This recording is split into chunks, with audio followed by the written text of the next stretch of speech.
So graduation is a time to celebrate your achievements. The graduation or the commencement, as we call it, the actual ceremony. There's two different parts to this. So when we're helping students prepare for this, there's the actual graduation side, which is much more of like going through your degree check, making sure everything is at least in place or in progress for when you're trying to graduate. And then what happens is there's people like they're auditors, right? And they come in to make sure once those grades post that you're good to go. And then that's, they'll post it to your account, whatever degree or certificate you have, and then later on diplomas are sent out. Your actual commencement is you're not technically graduated yet, meaning when that ceremony happens, it's still kind of in progress. It's right around the time when grades are posting. So like a lot of times students will say, like, what are they going to hand me, right? Like when I walk across the stage, if I choose to participate in this, it's just a piece of paper. It's a diploma, right? But you don't get your actual diploma until all of that stuff happens afterwards. The other part is commencement is optional. So if you are still planning to graduate, that is totally fine. That is up to you. A lot of people, though, it really is a cool time to be able to bring family and friends in and celebrate your achievement and all the things you've worked so hard for. It takes place in the gym, and there's usually two different times. So there's a 4:30 that happens, and there's a 7:30. And those are usually divided up between, I think it's the Associate of Arts, Associate of Science, and Associate of General Studies. And then you get all the applied sciences and all the certificates that are in a separate group. Otherwise, it would probably take 5 hours to get through everybody.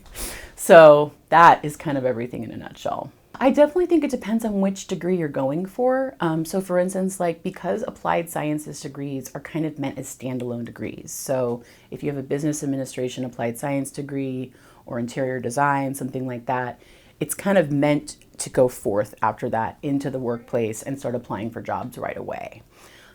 Something like an Associate of Arts and Liberal Arts or Associate of Science and General Sciences, that is meant as a transfer degree. It doesn't mean you still can't transfer with one of those other degrees, but the Associate of Arts and the Associate of Science fill in those gen eds really, really well when you're trying to transfer to a four-year school. So a lot of times students will kind of look at this as like, this is my first 2 years that I knocked out at Johnson County Community College, and I'm going to finish my bachelor's degree wherever I go. It still doesn't mean it shouldn't be celebrated, because it absolutely should. It's a huge achievement. But I think that for some students are like, this was great, and I'm really excited that I finished this, but I'm going to choose to go to the commencement or wherever I get my bachelor's degree at. So that's a good question. So I think a lot of times students think, and it's understandable, but that you need an associate's degree to transfer to a four-year school.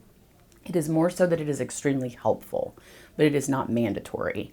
Unless we have a partnership with that school where, like, for instance, I think with elementary education, and I think it's Emporia, that you should finish the associate so that you can go directly into that program, because those classes are actually needed to be done here to go over there. Plus there's scholarship opportunities that come with that as well. But I think that students just need to know, first of all, you could take 3 credit hours here and then go transfer to another school. But to be considered a transfer student, usually a student just has to have about 24 credit hours under their belt. That could have been some from AP credits, some from us, and then that allows you to transfer and you're considered a transfer student.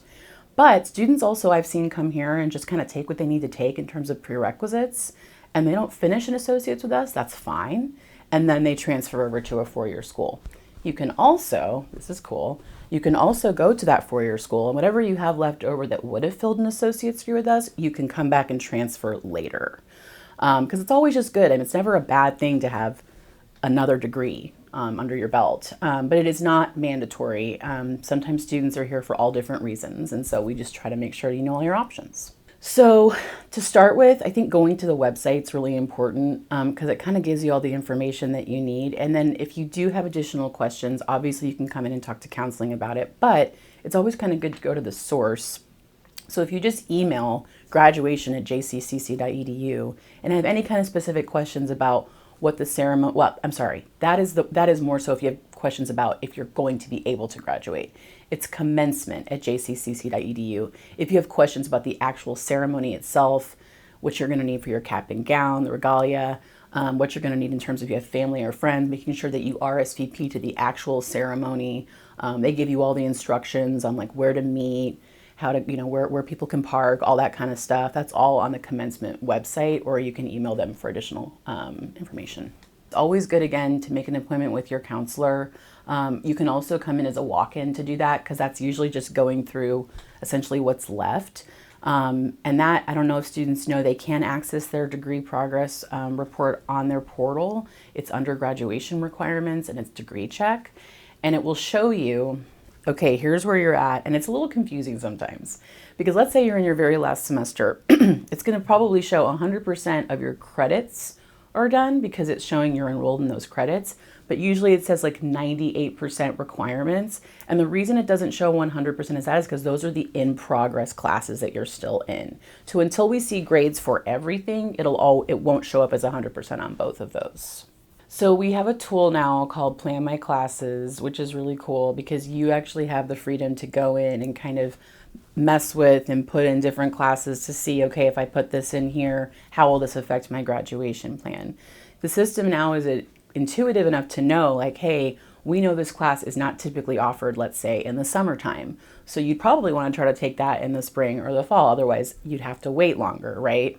And it's always, always good to come in and confirm with a counselor.